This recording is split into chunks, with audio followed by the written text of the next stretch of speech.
Release function. ஆனால் அதில் மொத்தமாக 25 படங்களுடைய ஜேர்னியை சேர்த்து ஒரு விழாவாக எடுக்கிறதுனால எனக்கு கொஞ்சம் படபடப்பாக தான் இருக்குது. ஆனால் அது சந்தோஷமான தருணம். உங்களுடைய சப்போர்ட்டில், உங்களுடைய வழிகாட்டலில் முதல்ல ஆரம்பிச்சு உங்களுடைய ஆதரவு, அதுக்கப்புறம் நான் சறுக்குனப்போ அதுக்கு நீங்கள் சொன்ன அறிவுரைகள் இதெல்லாம் எடுத்து தான் கொஞ்சம் ட்ராவல் பண்ணி வந்திருக்கேன். உங்களுடைய ஆசீர்வாதத்துக்கு, அன்புக்கு, வழிகாட்டுதலுக்கும் என்றும் நன்றி. நீங்கள் எல்லாரும் வந்திருந்து இந்த ஃபங்க்ஷனை கவர் பண்ணதுக்கும் ஒவ்வொருத்தருக்கும் நன்றி. Thank you so much. ஃபங்க்ஷன் ஆரம்பிக்க போது நிறைய பேர் நண்பர்களா என் கூட பயணிச்சவங்க எல்லாரும் இந்த ஃபங்க்ஷனுக்கு வர்றாங்க.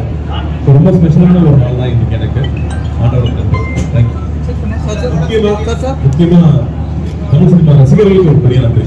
எனக்கு ஒரு இடம் கொடுத்து என்னை ரசிச்சு ஊக்குவிச்சதுக்கு எல்லாருக்குமே ஒரு பெரிய நன்றி. தேங்க்யூ.